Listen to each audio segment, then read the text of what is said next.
সারা দেশে 40 থেকে 42 ডিগ্রি তাপমাত্রায় রাস্তার পেচ পর্যন্ত গলে যাচ্ছে। সাধারণ শ্রমিকরা কত কষ্ট করে রৌদ্রের ভিতরে কাজ করে তা কি আমরা একবারও ভেবে দেখেছি? আমরা এসব নিয়ে চিন্তা ভাবনা করি না। বাবা ইনকাম করে নিয়ে আসে, আমরা আমাদের মতো করে চলি। তারা যে কতটা হাড়ভাঙা পরিশ্রম করে সেটা আমরা কখনোই বুঝতে চাই না। তাদের জায়গায় যদি আমরা একদিন যাইতাম তাহলে আর আমাদের খুঁজে পাওয়া যেত না।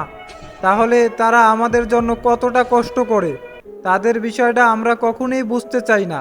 মূল কথা হলো, আজকে এই রৌদের তাপমাত্রা দেখে আমার ছোট্ট একটি উদ্বেগ যে আমার দ্বারা যদি কোনো মানুষ একটু স্বস্তি পায় সেটা আমি অবশ্যই করব।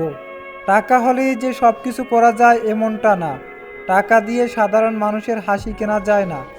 আপনি আপনার স্থান থেকে সাধারণ মানুষের জন্য যতটুকু করতে পারেন অবশ্যই করবেন। তাতে সাধারণ মানুষও খুশি থাকবে এবং আল্লাহ পাকও আপনার উপরে খুশি হবে।